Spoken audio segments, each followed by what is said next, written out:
Okay, to follow Velma, Shaggy, and Scooby-Doo to the basement, we'll have to turn to page 90. To follow Fred and Daphne to the attic, we have to turn to page 87.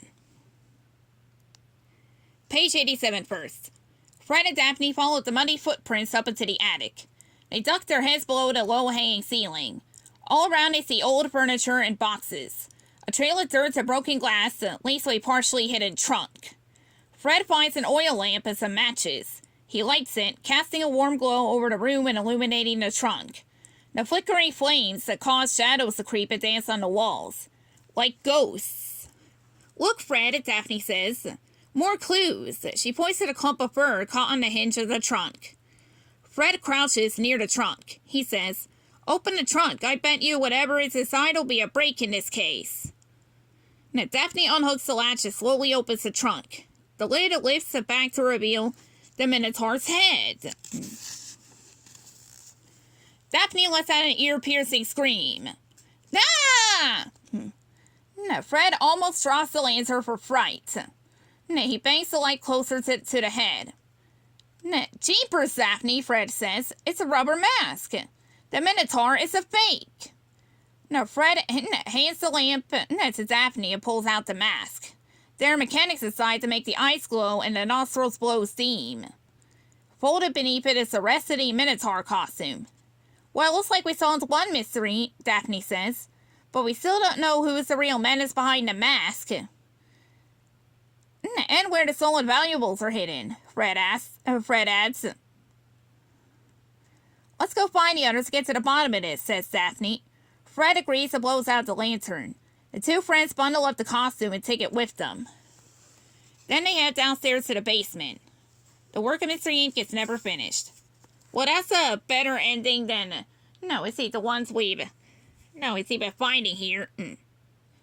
How many have we found so far? 5, 6, or 4, whatever. Let's see what Velma, Shaggy, and Scooby-Doo find in the basement. Velma, Shaggy, and Scooby-Doo take the stairs down to the basement. Clang, clang, clang. Oh, hopefully I'm not rereading a previous path. The clanging sound gets louder as they approach. Velma finds a light switch and flips it. A single uncovered bulb shines light on the dingy, musty basement. In the far corner of the room near the boiler, someone is sitting on a chair. As the friends walk closer, they discover that it's a person who has been gagged and tied. Velma adjusts her glasses and squints into the dim light ahead. "Jinkies!" she exclaimed. It's Martin Clark. The intrepid archaeologist has managed to free his feet and kick against the iron pipes with his heavy boots. The sound has been traveling all the way up to the side of the house, alerting the members of Mystery Inc. Velma quickly pulls the gag off of Martin's mouth. "Could you give me a hand, Scoob?" she asks her four-legged friend. "Rub out the roof," replies Scooby, grinning widely with his shiny white teeth. Chomp, chomp. He chomps down onto the ropes and chews through them with ease. Once the ropes fall to the ground, Shaggy helps the professor to his feet. "Like what happened, big guy?" Shaggy asks. "My head's still a little hazy," answers Martin, "but I remember leaving the dining room to answer my phone. Then I was ambushed from behind and woke up here." "Roach!" Scooby-Doo replies. "I thought I was still dreaming," Martin continued. "But I could have sworn I saw a creature that was half man and half bull. Shutting down the power from that fuse box over there." "That must have been the Minotaur," Velma explains. "He's been the cause of all the trouble here at Minnow's Manor. Like, let's get out of here before he shows up again," Shaggy says nervously. Suddenly a ferocious growl echoes off the basement walls. "Roar! Zoinks!" Shaggy cries in alarm. "We're too late!" Red eyes glow in the darkness, and a Minotaur charges into the light. The beast lunges for Scooby-Doo with all his might. "Not on my watch," cries Martin. "Heads up!" He picks up a wrench and hurls it at the Minotaur. The monster ducks, and the wrench scrapes the pipe, ripping the metal. Hot steam blasts out of the pipe right into the Minotaur's face. Disoriented, the monster lumbers forward and trips over Scooby-Doo. Wham! The creature lands headfirst into the wall, where his horns get stuck in the bricks. Like that's using your head, Scoob, Shaggy says. He's trapped, Velma cries. Together the friends pull the Minotaur off the wall, but his head stays stuck. It's really a mask. This monster is a fake, Shaggy says. And it's none other than Wadsworth, Velma announces. The Great Caesar's ghost, Martin exclaims. The butler did it. Ha, classic. Before Wadsworth can escape, the archaeologist uses the same ropes to tie him up. Sit tight, he says to the crook. At that moment, Fred and Daphne arrive with Mr. King and the other guests. Wadsworth, Mr. King gasps. I'm shocked. What is the meaning of this? Bah, shouts the butler with disgust. I was going to sell those precious artifacts on the black market and use the bunny to retire on a warm and tropical island. You mean these precious artifacts? Fred asks. He holds up a leather satchel containing the stolen items. They were hidden in a trunk in the attic, Daphne says. Your muddy footprints led us right to them. And like, the only place you'll be retiring is the prison, Shaggy adds. The gang smiles. Wadsworth snarls and says, It was a perfect plan, and I would have gotten away for two if it wasn't for you meddling kids. Mr. King sighs and says, Good help is so hard to find these days. Luckily, the members of Mr. Ink are great at what they do. I'm glad I decided to call on you. Especially Scooby-Doo, Shaggy says. He's the one who stopped the menace of the Minotaur. Scooby-Doo smiles and says, Scooby-Dooby-Doo! The end. Of that path. We may have an idea for who the Minotaur might be for the other endings, but let's keep going anyway. Let's see. We're going to page 97 next. Fred, Daphne, and Velma remain hidden behind a tree. Their plan worked. They caught the Minotaur. Huffing and puffing, Shaggy and Scooby-Doo come scrambling around a hedge. Like, did we catch him or what? Shaggy asks. Let's go see, Fred says. The five friends sneak around a tall maze wall and come to the entrance of the path. Right in the middle is a figure hanging upside down from the branch. Creepy closer, the members of Mr. Ink discover that the person in the trap is Mr. King! Cries Fred. Jeepers, Daphne exclaims. How could you be the Minotaur? I'm not the Minotaur, child, the tycoon shouts. Cut me down from here before all the money falls out of my pocket.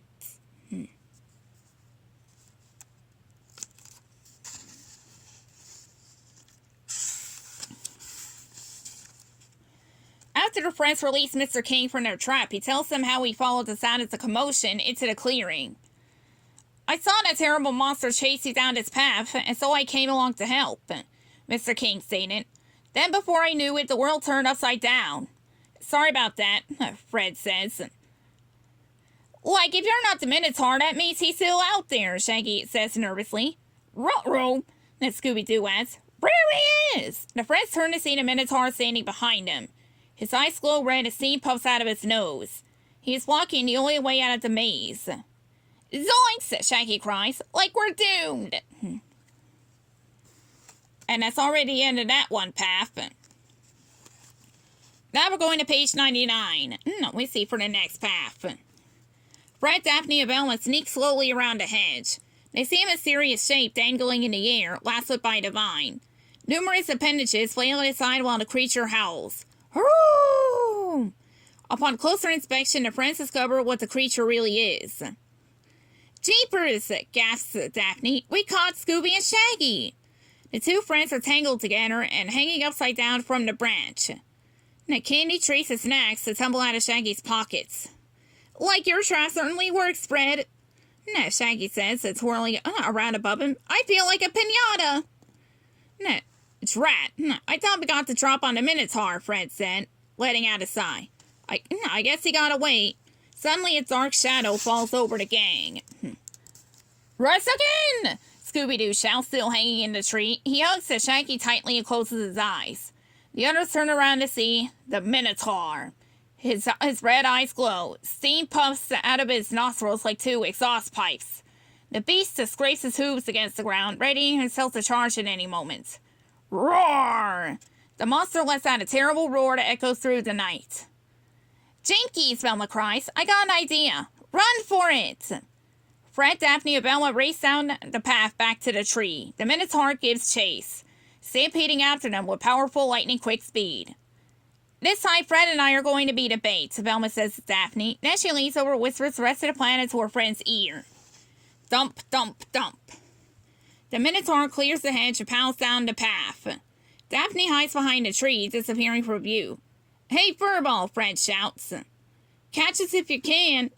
He and Velma sprint down the path. The Minotaur roars, spins on its heels, and takes off after them. In the meantime, Daphne pulls out a nail file from her purse. She begins to slice away at the vine tied around the tree. It slowly unravels.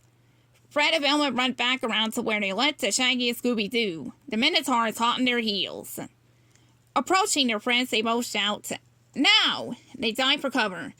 Daphne cuts through the vine.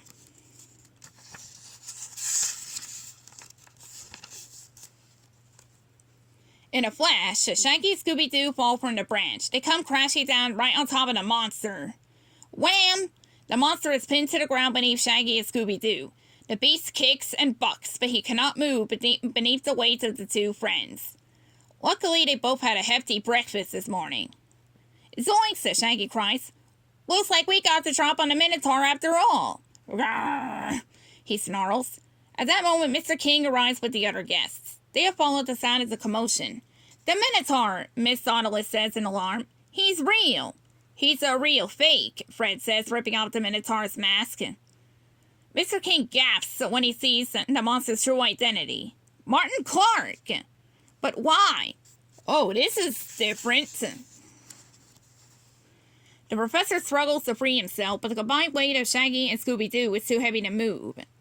Those artifacts are worth a fortune, Martin spits out. If I had sold them, I would be living in a mansion bigger than this one.